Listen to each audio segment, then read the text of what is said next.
ගොඩ දවසකින් ලෙඩ රෝගයක් ගැන කතා කරපු නැති නිසා අපි අද නහර ගැට ගැසීම ගැන කතා කරමු. අපිට හුස්ම ගන්න උදව් වෙන්නේ ශ්වසන පද්ධතිය. ආහාර ජීර්ණ පද්ධතිය අපේ ශරීරයට පෝෂක ද්‍රව්‍ය උරා ගන්න උදව් වෙනවා. ඒත් මේ කිසිම පද්ධතියක් අපේ මුළු ශරීරය පුරාම විසිරිලා නැහැ. ඒ කියන්නේ දැන් ඔයාගේ අත ගත්තොත් ඔයාගේ අතට ශ්වසන පද්ධතියවත් ආහාර ජීර්ණ පද්ධතියවත් සම්බන්ධ නැහැ. හැබැයි මේ අතේ තියෙන සෛලවලටත් පෝෂණය ඔක්සිජන් අවශ්‍ය වෙනවා. ඉතින් මෙන්න මේ විදිහට ශරීරයේ පුරා පෝෂක ද්‍රව්‍ය වගේම ඔක්සිජන් බෙදා හරින්නේ රුධිර සංසරණ පද්ධතියෙන්. මේ රුධිර සංසරණ පද්ධතිය නිර්මාණය වෙලා තියෙන්නේ මූලිකවම රුධිරය, හෘදය සහ රුධිර නාල වලින්.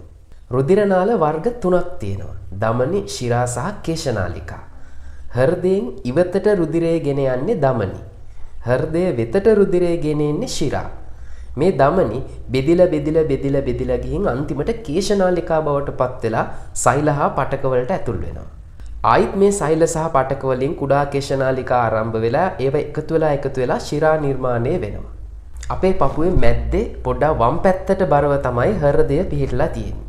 මේ හෘදයෙන් අපේ රුධිරය පොම්ප කරනවා. ඇත්තටම මේ පොම්ප කිරීම අවශ්‍ය වෙන්නේ. එහෙම නැත්නම් හෘදය අවශ්‍ය වෙන්නේ අපේ පපුවේ මට්ටමින් උඩ තියෙන කොටස් වලට රුධිරය ගමන් කරවන්න විතරයි. මොකද හෘදයට පල්ලෙහෙන් තියෙන කොටස් වලට කොහොමත් ගුරුත්වාකර්ෂණ බලය යටතේ යටතේ පල්ලෙහාට රුධිරය ගලාගෙන යනවා. ඉතින් මේ විදිහට ගුරුත්වය යටතේ වගේම හෘදයෙන් පොම්ප කිරීම නිසා රුධිරය ධමනි ඔස්සේ ශරීරයේ පහළට ගලා යනවා. ඊට පස්සේ ඒවා බෙදිලා ගිහින් කේශනාලිකා බවට පත් වෙලා රුධිරයේ තියෙන පෝෂක ද්‍රව්‍ය සහ ඔක්සිජන් වගේ දේවල් සෛල සහ පටක වලට දෙනවා. ඒවායේ තියෙන කාබන් ඩයොක්සයිඩ් සහ බහිස්රාවී ද්‍රව්‍ය ආයිත් එකතු කරගෙන කේශනාලිකා වලින් ආයි හැදෙනවා ශිරා. හැබැයි දැන් මේ ශිරා දිගේ රුධිරය උඩට තල්ලු කරන්න හෘදයට හැකියාවක් නැහැ. මොකද හෘදයේ තියෙන උඩ පල්ලෙහා ඉඳන් දැන් උඩට තල්ලු කරන්න හෘදයෙන් යෙදෙනේ තල්ලුව මේ ශිරා මත ක්‍රියා කරන්නේ නැහැ. ඉතින් මේ ශිරා දිගේ රුධිරය ඉහළට තල්ලු වෙන්න මූලිකවම බලපානවා පේශීවල චලනය. ඒ කියන්නේ ඔයාගේ කකුලේ තියෙන පේශී වැඩ කරනකොට ඒ පේශී අතර තියෙන ශිරා තද වෙලා තමයි රුධිරය ඉහළට තල්ලු වෙන්නේ. එතකොට ඔයාගේ පාදවල චලනයන් අඩුයි නම් මේ විදිහට ඉහළට තල්ලු වෙන එකත් අඩු වෙනවා. ඔන්න ඔය හේතුව නිසායි ගොඩක් වෙලාවට උදේ රැස්වීමේ ගෑනු ළමයි කලන්තේ දාලා වැටෙන්නේ. මොකද ගෑනු ළමයි හැම වෙලේම උත්සාහ කරනවා ගොඩක් වෙලාවට විනයානුකූලව දගලන්නේ නැතුව හරියටම ඉන්න. එතකොට පේශීවල චලනයන් වෙන්නේ නැහැ. රුධිරය ඉහළට තල්ලු වෙන්නේ නැහැ. ඉතින් ටික වෙලාවක් යද්දී හෘදයට එන රුධිරය අඩු වෙනවා. එතකොට මොළයට යන රුධිරයේ ප්‍රමාණය අඩු වෙලා මොළයට ඔක්සිජන් හිඟවීම නිසා කලන්තය ඇති වෙනවා. පිරිමි ළමයි කලන්තේ නොදාන්නේ උන් එක විදිහකට ඉන්නේ නැහැනේ.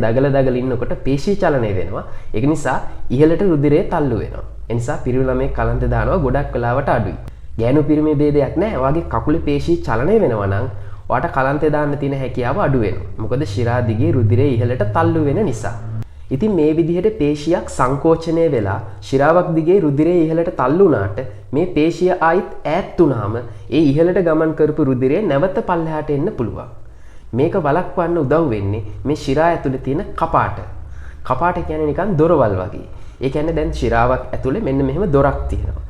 මේ දොර උඩ අතට විතරයි ඇරෙන්නේ. දැන් අර පේශි තද වුණාම සංකෝචන වුණාම මේ දොර මේ අතට ඇරිලා රුධිරය ඉහළට ගමන් කරනවා. ආයි පේශි ඈත් වෙද්දී මේ ශිරාව දිගේ රුධිරය පල්ලෙහාට තල්ලු වෙන්න හදනකොට මෙහෙම දොර වැහිලා යනවා. මේ දොර මේ අතට ඇරෙන්නේ නැහැ. එතකොට ඉහළට තල්ලු වෙච්ච රුධිරය ටික උඩ එකතු වෙනවා. ආයි එතන ඉඳන් ආයි තල්ලු වෙනවා. එතකොට උඩ තියෙන කපාට ආයි විවෘත වෙනවා. ආයි උඩට ගමන් කළාට පස්සේ මේ කපාටය වැහෙනවා. මේ විදිහට රුධිරය ටික උඩට ගමන් කරනවා. ඔන්න ඔය විදිහටයි රුධිරය ඉහළට ගමන් කරන්නේ. අපේ ධමනි සේරම යන්නේ ඇඟ ඇතුලේ. හැබැයි ශිරා ඇඟ ඇතුලෙන් යනවට අමතරව මතු පිටිනුත් ගමන් කරනවා. සාමාන්‍ය මෙඩිසින් වලදී මේ ඇඟ ඇතුලෙන් ගමන් කරන ශිරා වලට කියන්නේ ඩීප් වේන් කියලා. මතු පිටින් යන ඒවාට කියනවා සුපර්ෆිෂියල් වේන් කියලා.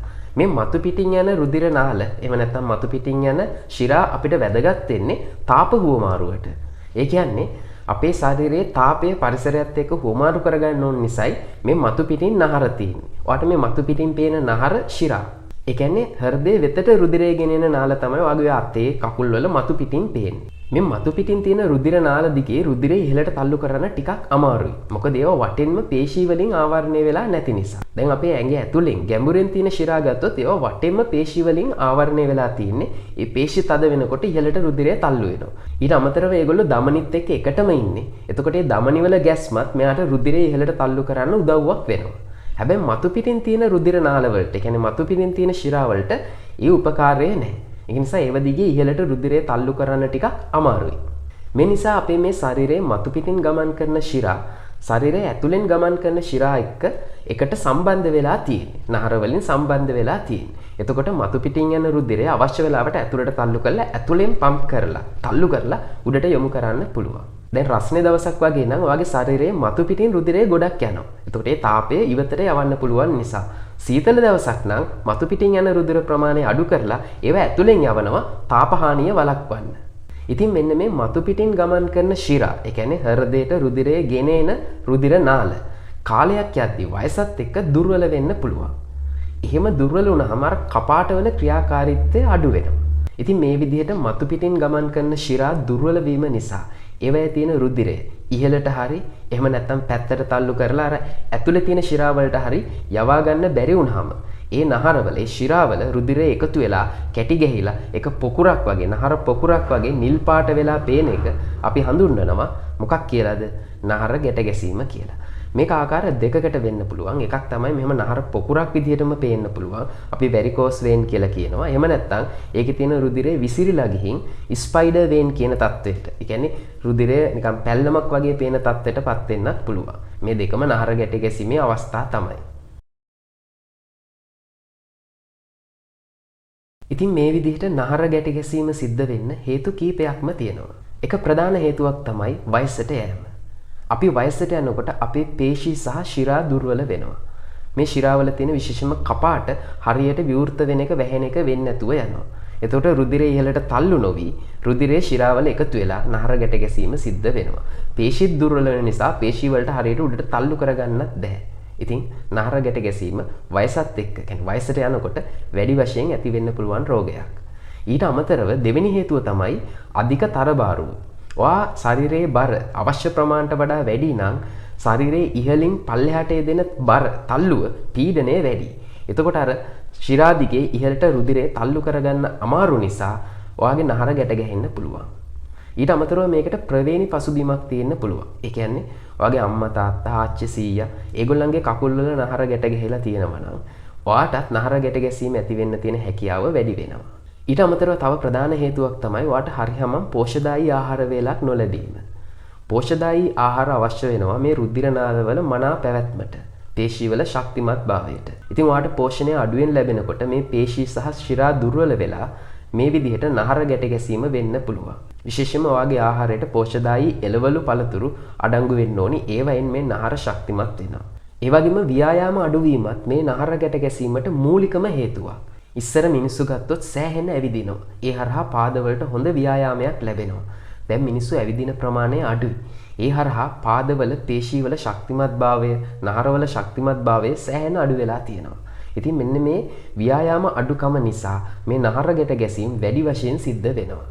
ඉතින් මේ වෙනකොටත් ඔයාගේ නහර ගැට ගැසීම් ඇති වෙලා තියෙනවා නම් ඔයා අනිවාර්යෙන් ඔයාගේ ශරීරයේ බර පාලනය කරගන්න ඕනි. නිතරම ව්‍යායාම කරන්න ඕනි. ඒ වගේම පෝෂ්‍යදායී ආහාර වලට යොමු වෙන්න ඕනි. ඒ හරහා මේ නහර ගැට ගැසීම් ඇති වෙන එක ක්‍රමානුකූලව අඩු කරගන්න පුළුවන්. දැනට නහර ගැට ගහලා තියෙන තැන් සුව කරගන්න නම් විවිධ ප්‍රතිකාර ක්‍රම තියෙනවා. ඔය ලේසර් ප්‍රතිකාර තියෙනවා. ඊට අමතරව සමහරවිට ඔය රුධිරය ඉවත් කරන ප්‍රතිකාර තියෙනවා. ඒවා මේ විදිහට වීඩියෝ බලලවත් කවුරුවක්වත් කියන ඒවා අහලවත් කරලා හරියන්නේ නැහැ. වෛද්‍යවරයෙක්ට යොමු වෙලා පරීක්ෂා කරලා ඒකට කරන්න හොඳම ප්‍රතිකාරය මොකක්ද කියලා අහගෙන ඒ ප්‍රතිකාර වලට යොමු වෙන්න ඕනි. එහෙම නැතුව මම කිව්වයි කියලාවත් වෙන කවුරු හරි කිව්වයි කියලාවත් වීඩියෝ එකක් බලලා හිතුමතේට ප්‍රතිකාර වලට යොමු වෙන්න හොඳ නැහැ. ඉතින් ඔයාගේ නහර ගැට ගැහිලා තිබුණත්, ගැට ගැහිලා නැති එක්කෙනෙක් වුණත්, ඔයා තේරුම් ගන්න ඔයාගේ නහර ගැට ගැහිම හේතු වෙන්නේ ඔයාගේ ශරීරය නිරෝගී නැති වුනහම කියලා. ඒ කියන්නේ ඔයාගේ පේශී දුර්වල නම්, ඔයා ව්‍යායාම හරියට කරන්නේ නැත්තම්, ඔයාගේ බර වැඩි නම්, ඔයා පෝෂ්‍යදායී ආහාර ගන්න නැත්තම්, නිතරම කෘත්‍රිම ආහාර නම් ගන්නේ, ඔයාට නහර ගැට ගැසීම ඇති වෙන්න ලොකු අවදානමක් තියෙනවා. ඉතින් නහර ගැට ගැසීම වළක්ව ගන්න හරියට බර පවත්වගෙන යන්න. ඒ වගේම පෝෂ්‍යදායී ආහාර හැකි තරම් ගන්න. විශේෂයෙන්ම පුළුවන් තරම් ව්‍යායාමවල නිරත වෙන්න. ඇවිදින එක ශරීරයට හොඳ ව්‍යායාමයක්. මේ වගේ විද්‍යාත්මක දේවල් මුල ඉඳන් පිළිවෙලට ඉගෙන ගන්න කැමති ළමයින්ට, විශේෂයෙන්ම O level ළමයින්ට මම ඔන්ලයින් විද්‍යා පන්තියක් කරනවා. ඉතින් ඒකට සම්බන්ධ වෙන්න කැමති අය තමන්ගේ නමයි, ශ්‍රේණියයි, පාසලයි, දිස්ත්‍රික්කයයි මේ පල්ලෙහා තියෙන අංකයට මැසේජ් කරලා දැන්ම ලියාපදිංචි වෙන්න. ඊට අමතරව මගේ උසස් පෙළ රසායන විද්‍යා පන්තිත් පැවැත්වෙනවා. ඒ වටත් ඔය කියපු විදිහටම සම්බන්ධ වෙන්න පුළුවන්.